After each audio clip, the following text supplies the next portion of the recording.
Southeast Asia, North Vietnam,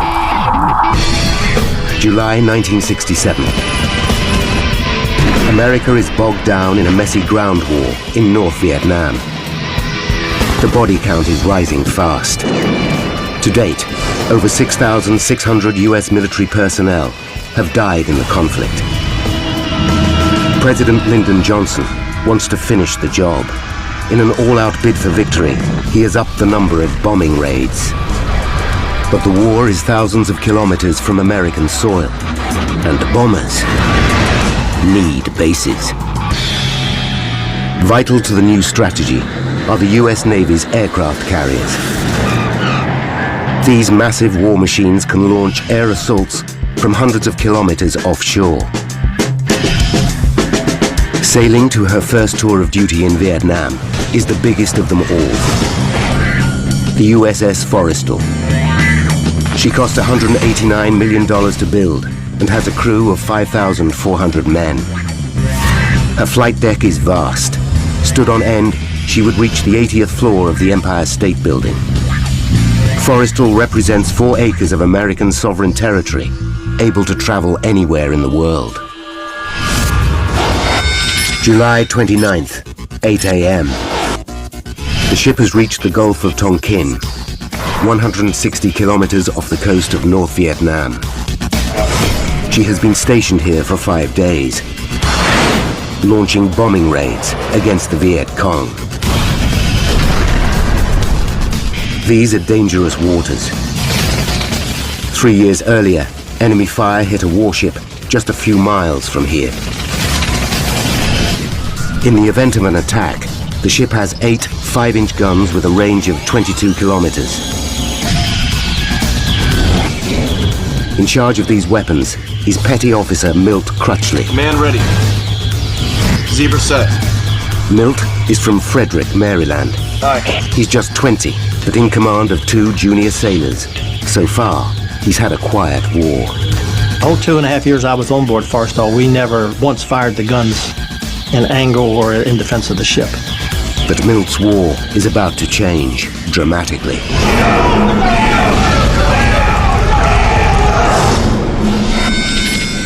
"9 a.m. A bombing mission is scheduled for mid-morning. The pilots slated for the mission head to their briefings. One of them is Junior Lieutenant Dave Dollarhide. Back home in Florida, 25-year-old Dave is a single man with a hectic social life. But the discipline of the Navy made him shape up. I joined the Navy to become an aviator and grew up actually in the Navy, matured in the Navy. Flying alongside Dave on the mission will be his good buddy, Fred White. 32-year-old Fred is a family man. He and his wife Marianne have 3 young children back home in Florida. But for Fred, flying a fighter jet is his lifetime's ambition. Well, I'd like to think I was his first love. But he loved flying so much too. Of course, it was a dream come true for him. The squadron commander briefs Dave, Fred, and the other pilots on their mission. Morning's briefing. The target is a railway line on the outskirts of Hanoi, just south of the Chinese border. Deeper and further than Their mission is to destroy the line and cut off a critical supply route to the enemy. They'll each be carrying 2 1,000. Their commander explains that today they'll be carrying different bombs. A day earlier, Forrestal received a delivery of 7 tons of missiles from the ship USS Diamond Head. The explosives are old and in poor condition, some of it dating back to World War II. When the Forrestal's weapons officer saw the bombs, he decided to get rid of them as soon as possible. Today's mission is Dave's 4th in 5 days, but he's relaxed about it. We didn't expect to have any trouble in our flying that day. It was routine. 10:30 a.m. Dave Dollarhide and Fred White cross the flight deck to their planes. The deck bristles with activity as flight crews prepare 27 fighter jets for the mission, loading them with fuel and missiles. The deck of a carrier is one of the most dangerous working environments in the world. One misplaced step can see a man sucked into an engine or blown overboard by a jet's exhaust. The ship is also a floating arsenal, packed with a deadly mixture of high explosives and fuel. In the event of a fire, one man is responsible. Fire Chief Gerald Farrier is in charge of Repair 8, an emergency response unit of specially trained firefighters. Colleagues regard the 31-year-old father of 4 from Arkansas as the best in the business. 10:32 a.m. As Dave completes his pre-flight checks, he takes a look at the missiles being loaded on board his fighter. One catches his eye. It's an older device, delivered yesterday. He's not impressed. The bomb was large, not designed for high-speed carriage. Had rust all over it from being in storage for a long time. But there's no time to worry. There's a tight schedule to keep. Dave and Fred climb into their cockpits and make final adjustments. The bombing mission is just minutes away. The planes are Skyhawk A4E bombers. They're fast, nimble jets, able to carry 2.7 tons of explosives. 6 Skyhawks crowd the port aft deck at the back of the carrier. Dave Dollarhide's aircraft is 2 planes away from Fred White's. Their job is to bomb the railway line, but for that, they'll need support. Over on the starboard side stand 7 McDonnell Douglas F-4 Phantom jets. Flying Phantom number 110 will be senior pilot Jim Bangert. His job is to protect the mission by destroying anti-aircraft guns on the ground. The Phantom is twice as fast as the Skyhawk and armed to the teeth. Among its weapons are 24 Zuni rockets, housed in pods on either side of the fuselage.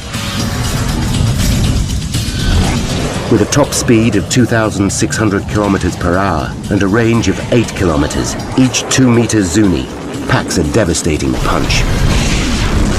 10:46 a.m. The ship swings into the wind to give its planes maximum lift for takeoff. Forrestal's steam-driven catapults hurl the first 2 planes into the air. They accelerate from 0 to 240 kilometers per hour in 3 seconds.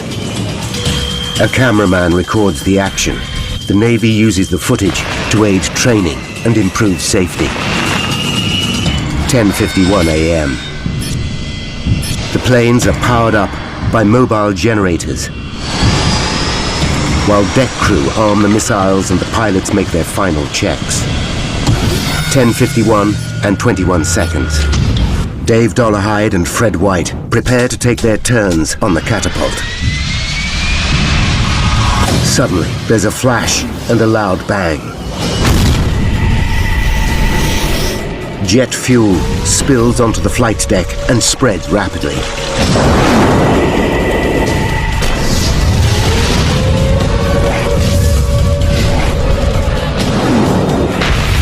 A massive fire rips through the Skyhawk planes. Flames engulf Fred and Dave. They've got seconds to get out of their cockpits, or they'll burn alive. The world's biggest aircraft carrier, USS Forrestal, is on fire. Flaming jet fuel rages across its flight deck. 10:52 a.m. Pilots Fred White and Dave Dollarhide struggle to get out of their burning jets. They have just seconds to escape.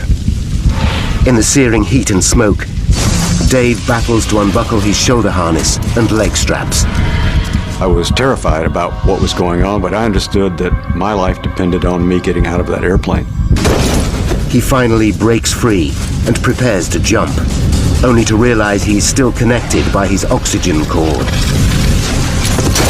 He rips it off and braces himself for a jump of 3 meters onto the flaming flight deck. I just leaped out the left side of the airplane, twisted in the air, and fell on my side. Dave feels a bone smash in his lower back. He writhes on the deck in agony, unable to get to his feet. The flames spiral out of control as Fire Chief Gerald Farrier and his men race to the blazing Skyhawks. The footage shows Gerald reaching the fire first, armed only with a handheld extinguisher. He gives it a test blast to check it's working, then starts spraying it on the flames beneath the first Skyhawk.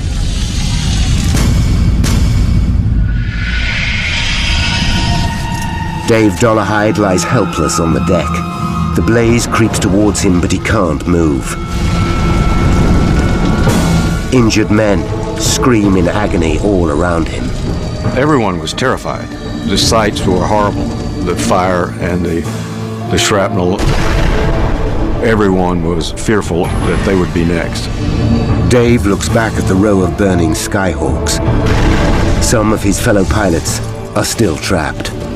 I could see people running from the fire, people still in their cockpits, defenseless against the fire that was around.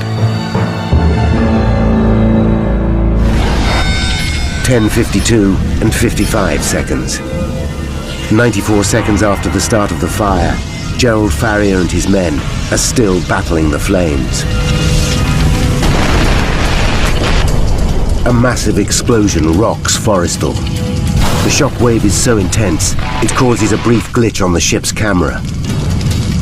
The blast instantly kills Gerald and most of his firefighting team. Then, 9 seconds later, another huge explosion.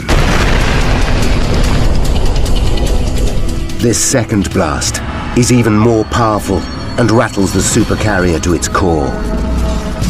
The impact punches a 3-meter-wide hole in the armor-plated deck. Burning jet fuel pours through the breach into the heart of the ship. Below deck, men burn alive. In the mayhem, crew members battle to get the situation under control.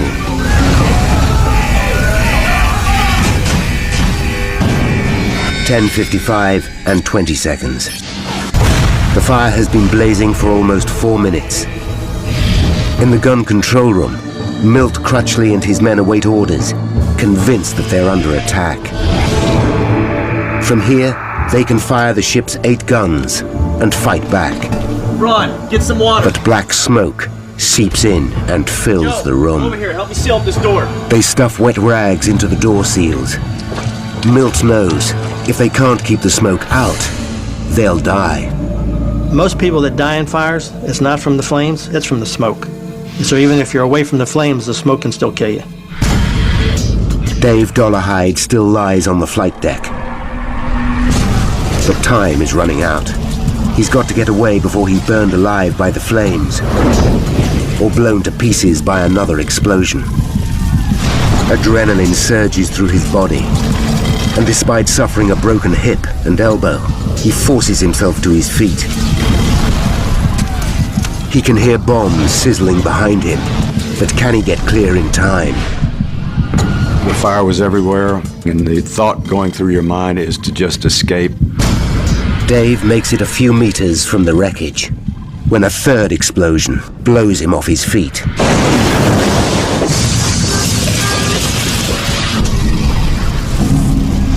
Four more blasts tear the rear of the ship apart.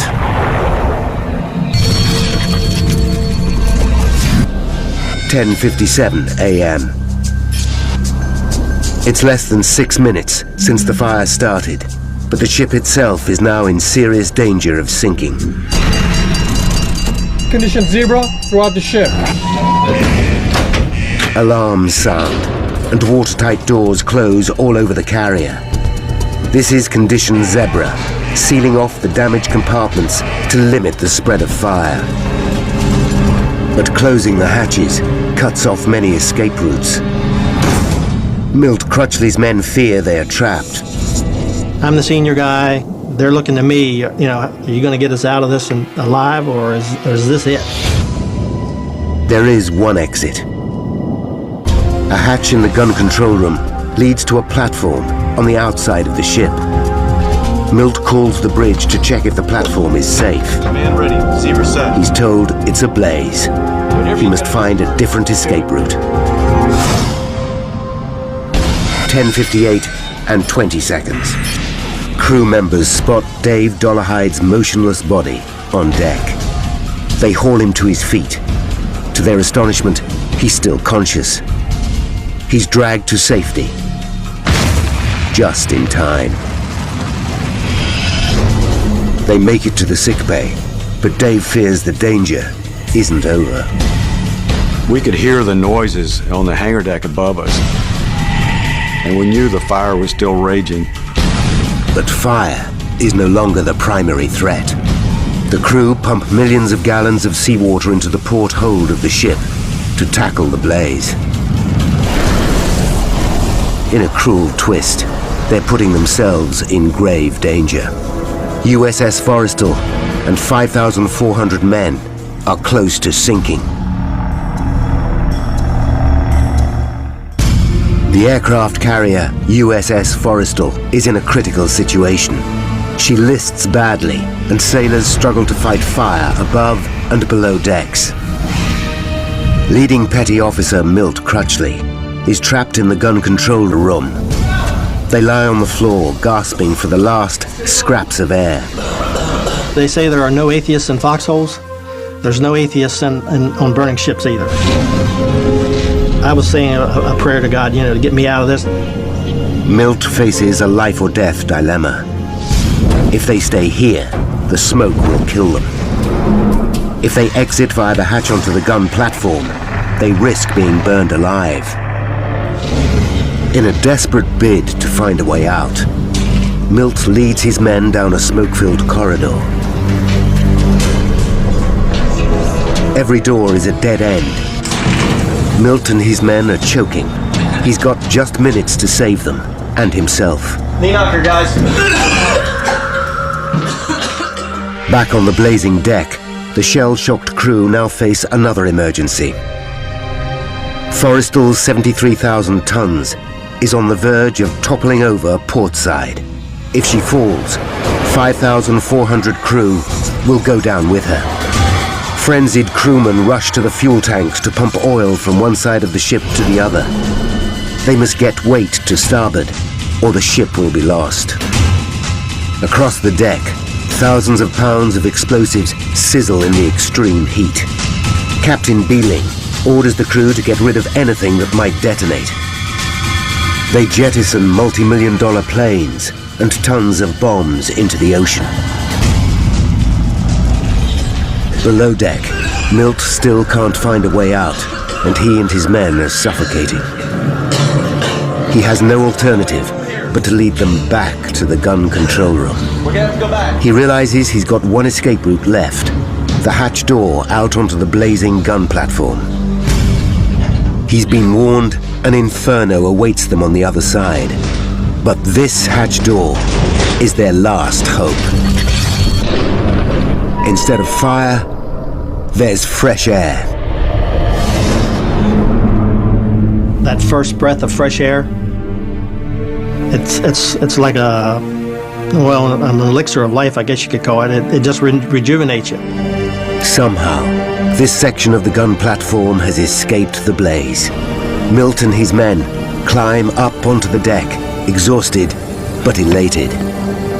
The adrenaline quit, and so did we. The three of us, we didn't care anymore. We'd had our thing for the day, and all we wanted to do was just sit there and rest, breathe in the air, and just glad to be alive. 11:40 a.m., 48 minutes after the first explosion. Finally, the crew put out the fires on the flight deck. They pump enough oil across the ship to correct her listing. But it takes another 16 hours to extinguish the fires below deck. By 4 a.m. the following day, Forrestal's commander, Captain Beeling, makes an announcement to his crew. I want to let you know that Forrestal is again making 25 knots. At the end of 17 hellish hours, 134 men are dead. The carrier begins a week-long journey to an American base in the Philippines for emergency repairs. The ship's tour of duty in Vietnam is over after just 5 days, and the Navy needs to find out exactly what caused the disaster. What started the blaze? How did it get so out of control? What caused the multiple explosions? And why did so many men die? Now, by going deep into the investigation, we can reveal the facts behind one of the most infamous episodes in US naval history, and inspect restricted files that hold the key to the incident. The day after the near sinking of the ship, the US Navy orders an in-depth investigation. The findings lead to a complete overhaul in safety procedures. This man has a professional interest in Forrestal. Commander Bob Stanley is a leading US Navy investigator. Thank you. He is well placed to judge the historical impact of this disaster. Forrestal fire was a watershed event, if you will, in the terms of the amount of damage done for an accident in naval aviation history. The US Navy's investigation of the Forrestal disaster is also considered a watershed. For investigators like Stanley, it's the benchmark for their profession. Stanley uses his credentials to gain access to the USS Forrestal's official investigation document. Under federal law, filming the contents of the report is forbidden, but Stanley has agreed to reopen the file so that we can learn how the original Navy investigators cracked the case. The man who carried out the Forrestal investigation was Rear Admiral Forsyth Massey. Massey is now dead, but back in 1967, the respected officer put his reputation on the line by vowing to get to the bottom of the Forrestal disaster. His most important piece of evidence is footage shot by the onboard camera. Massey orders copies of the footage. He hopes this will reveal all. The Pilot Landing Aid Television System, or PLAT, is no ordinary camera. A radar link displays the aircraft's speed on a dial at the top of the picture. Footage from the PLAT camera should enable Massey to analyze the Forrestal disaster frame by frame. Just before the fire started, the cameraman recorded 2 planes taking off. Then, as he stands by to film the next takeoff, something catches the operator's attention. Quickly, he pans left and captures the fire as it takes hold on the rear deck. Although black and white and grainy, and suffering from electronic interference from the ship's powerful radar, the film is forensic in its detail. Massey analyzes it, shot by shot. With an investigator's eye for detail, Massey discovers a clue hidden in the footage, a clue that will be the key to understanding how 134 crew members of USS Forrestal lost their lives. In 1967, Rear Admiral Forsyth Massey investigated a huge fire on the aircraft carrier USS Forrestal. Today's top US Navy investigator, Bob Stanley, has gained access to Massey's official restricted report. I was impressed reading Admiral Massey's report that they follow the same techniques and methodology that we use today. It was a very thorough report. Stanley wants to learn how Massey solved the mystery. Massey's report reveals that an onboard camera recorded the horrifying scenes on the ship. The footage is a huge bonus. But there's one big drawback. The cameraman faces the wrong way when the fire starts. By the time he pans left, the fire is already ablaze. Agonizingly, the first crucial 5 seconds of the event are missing. Massey knows those 5 seconds could reveal what caused the fire. It is now that his obsessive attention to detail pays off. When analyzing those first 5 seconds, before the camera swings round to film the fire, Massey spots a flash by the plane on the foredeck. He plays it back over and over. There, a clearly discernible flash beneath the plane about to take off. This fighter jet is on the runway, towards the front of the carrier. But the actions of the men in the foreground don't match up with what appears to be happening right in front of them. One of them turns and points, not towards the flash, but instead in the opposite direction, to the rear of the ship. Massey is confused. The men don't react to the flash directly in front of them. Why not? He goes back to his interviews with the deck crew. They confirm that they did see a flash, but they saw it near the phantoms on the starboard rear of the ship, the opposite end of the deck to the flash Massey has spotted. This isn't making sense. Then something catches his eye. He suddenly realizes he's been looking in the wrong place. The answer isn't in the footage, it's in the Platt camera that filmed it. He discovers that the Platt camera is surrounded by clear plexiglass, here on the part of the ship known as the island. The plexiglass is in front of the camera lens to protect it from dirt and debris. Massey develops a new theory, that this flash is actually a reflection. He believes that because the camera was filming through curved plexiglass, it captured a reflection of a flash that took place somewhere else on the ship. If his theory is correct, this flash is a reflection of the start of the entire incident. Could this clue unlock the whole mystery? To find out, Massey arranges an optical test. He arms a team of men with flash guns. He gets behind the Platt camera and studies the reflections of the flashes in the plexiglass.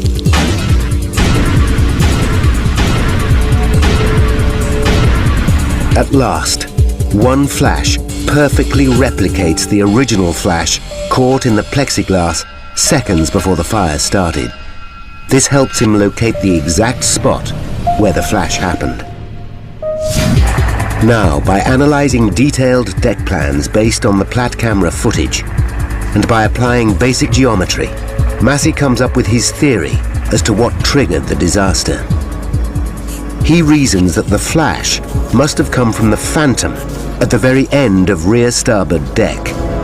That plane is Phantom 110. It's Jim Bangert's fighter. Somehow, according to Massey's theory, Phantom 110 launched a rocket which struck Skyhawk plane 405 directly opposite. But this raises more questions than it answers. How could a rocket, a 2-meter Zuni, fire across the deck and cause such devastation? Each Phantom has a built-in safety mechanism to stop just that.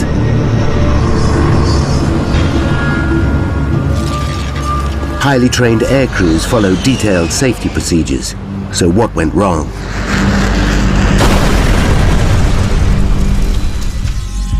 Was it human error, an electrical failure, or even a breakdown in the Forrestal's safety procedures? With many other Phantoms in service, are more disasters lying in store for the US Navy? Massey needs to check out the safety mechanisms on Bangert's Phantom to find out why they failed. But Bangert's jet is at the bottom of the ocean, so Massey tracks down another Phantom. To understand what Massey found out, present-day investigator Bob Stanley needs to trace a Phantom of similar vintage. The F-4s have been out of commission since 1996. But the National Warplane Museum in Horseheads, New York, owns a good example. It's kitted out for action like the one that Bangert flew. Each launch pod connects to the cockpit controls via an electrical circuit. When the pilot presses the fire button on his joystick, it sends a signal to the pod which launches the rocket.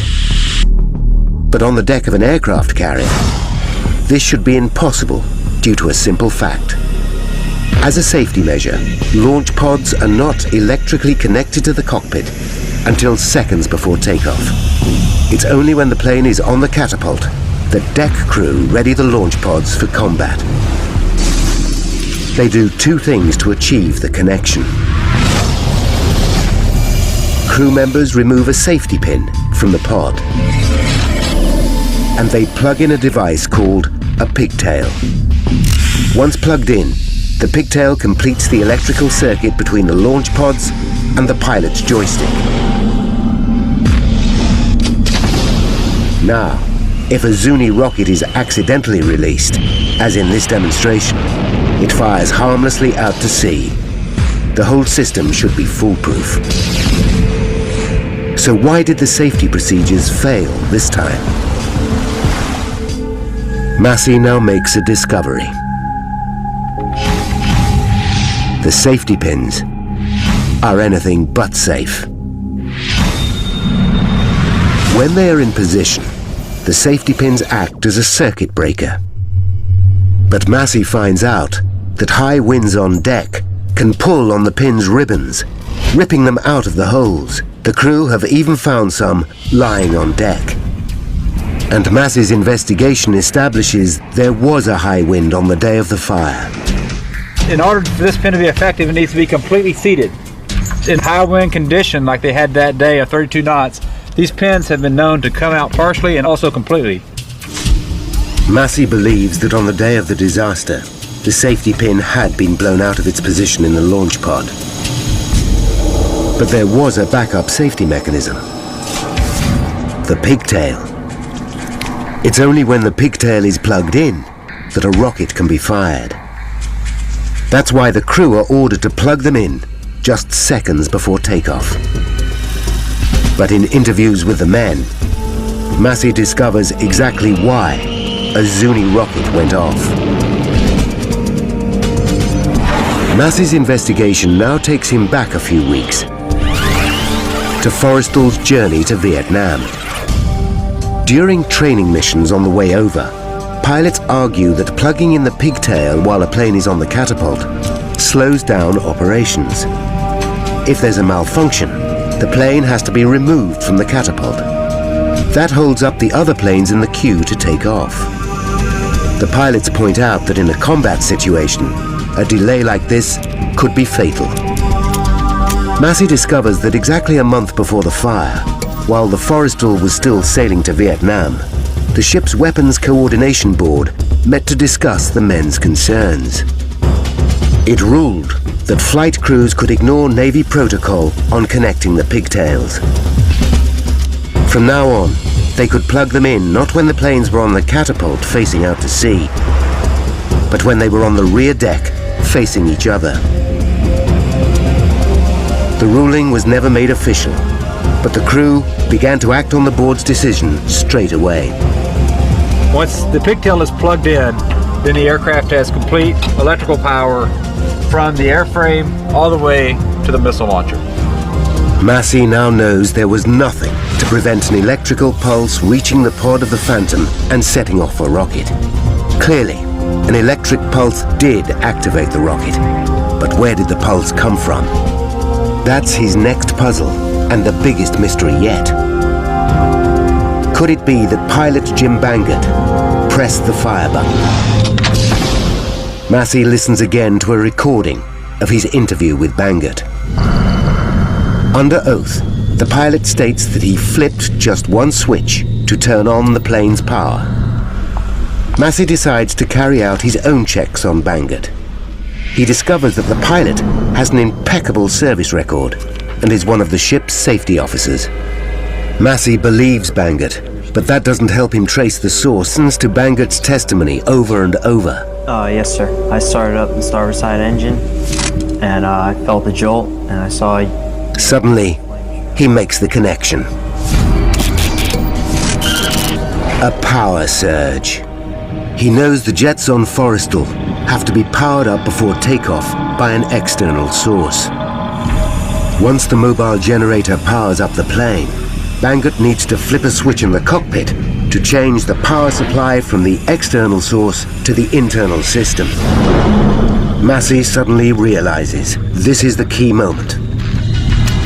When you move these switches to on, that is when the missile fired. It was really the shift of power sources. It was unregulated there for a brief moment, giving a transient surge of power. At the precise second Bangert flips the switch, a shower of stray electrical currents surge through the plane. One rogue current finds its way into the circuit that connects the joystick to one of the launch pods. With the safety pin out and the pigtail plugged in, the current reaches the pod and fires the deadly rocket. 56 kilograms of high explosive whip across the deck and launch disaster.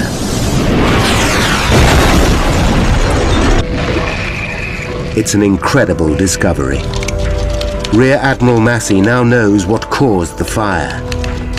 But what he urgently needs to find out is why the fire raged out of control so quickly.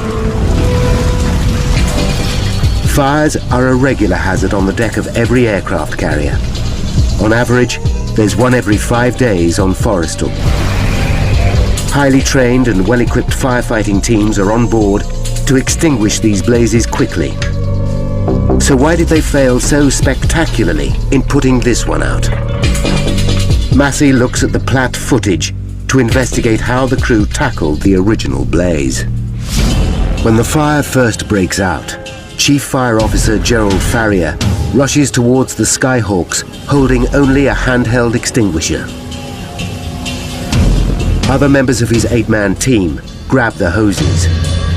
But just 94 seconds after the start of the fire, when there's a huge explosion, everything changes.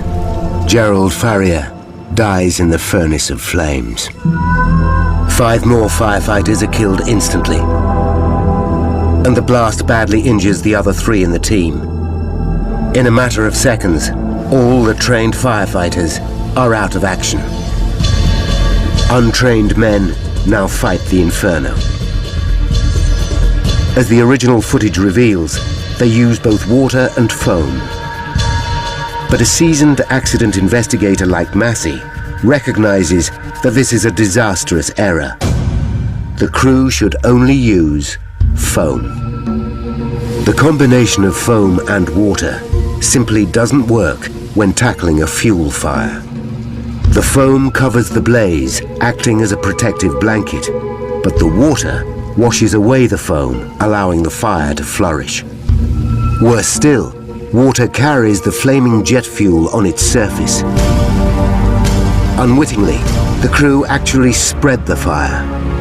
It was an uncontainable fire at that moment for the crews. They were overwhelmed and they did not have the training to contain the fire on the Forrestal. So Massey knows why the fire spread so rapidly.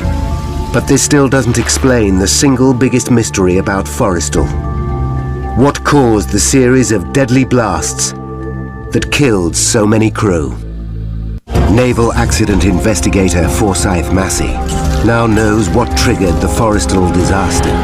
A rogue Zuni rocket slammed into a Skyhawk jet. But Massey still needs to figure out the answer to the biggest mystery of all. What caused the massive blasts?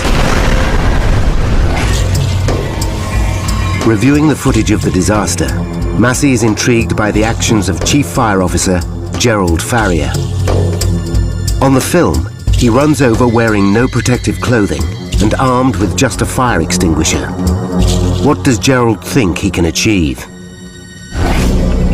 Gerald would have known that every bomb has what's called a cook-off time, the time it takes for a bomb to explode when exposed to extreme heat. The bombs usually on board a Skyhawk have a cook-off time of 2.5 minutes before they detonate, giving a man with an extinguisher time to start cooling them down. But now, for the first time, Gerald Farrier must have realized he was dealing with something entirely different. The bombs burning on deck were the aging, rusty devices delivered to Forrestal just the day before. He had no idea when these bombs would go off. Present-day investigator Bob Standley commissions an explosives expert to compare the cook-off times of these old weapons with those of the modern bombs usually carried by the Skyhawks. His tests are revealing. The cook-off time of the older bomb is over a minute less than that of the modern munition. By the time Gerald Farrier gets to the bombs, one is already split open and burning white hot. He screams at his men to run for their lives. He must have realized that they would blow up in seconds.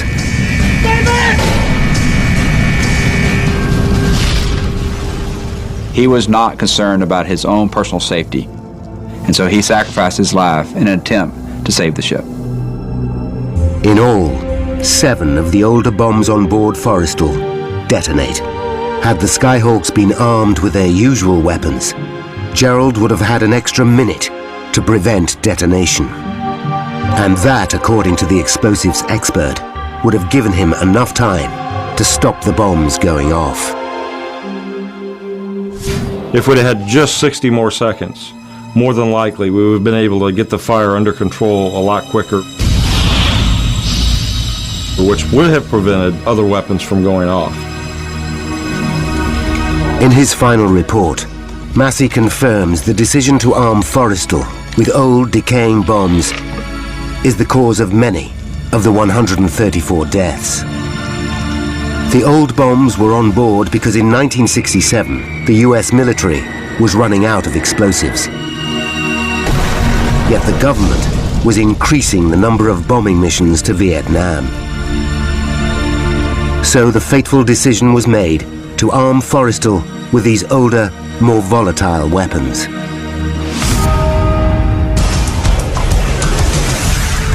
Now, by rewinding the events of that day, and by following the evidence uncovered during the extensive investigation, we can finally reveal the chain of events that destroyed USS Forrestal and killed 134 men. 10:45 a.m. A mobile generator powers up Phantom 110 on USS Forrestal, and an armorer plugs in the pigtail. 10:51 and 21 seconds. Pilot Jim Bangert flips the power switch. A stray electric current surges through the fighter jet. The safety pin is not in position. There's nothing to stop the current as it travels all the way to the launch pod. It activates a Zuni rocket. The rocket crosses the rear deck of the ship, chest high, at speed. It slams into the fuel tank of another plane, a Skyhawk 405, releasing 400 gallons of jet fuel that ignite. The impact of the rocket knocks 2 old rusty bombs from the jet's launch pods. Each contains 453 kilograms of explosives. The first will detonate in 94 seconds. 64 seconds to bomb cook-off. Dave Dollarhide finally breaks free and leaps 3 meters. He lands hard, breaking his hip and his elbow. 60 seconds to cook off. Gerald Farrier desperately tries to cool the bombs. 30 seconds to cook off. Fred White is still trapped in his cockpit. 10 seconds to cook off. Gerald Farrier must have realized his efforts are doomed. The first bomb reaches cook-off point. It explodes and kills 27 men instantly. In the next 4 minutes, 6 more bombs detonate, releasing 40,000 gallons of jet fuel, which catch fire. The burning fuel pours through fractures in the deck into berthing areas below, killing 91 men. Of the 134 dead, 18 bodies are never recovered. As a direct result of the Forrestal catastrophe, the US Navy take decisive action to ensure a disaster like this can never happen again. Safety procedures are completely overhauled on all carriers. Old bombs are replaced with newer insulated devices, and fire training made mandatory for crewmen. A new fire training center is set up in Virginia, USA. It's named after the man who gave his life trying to save USS Forrestal, Gerald Farrier. 구독과 좋아요는 영상 제작에 큰 도움이 됩니다.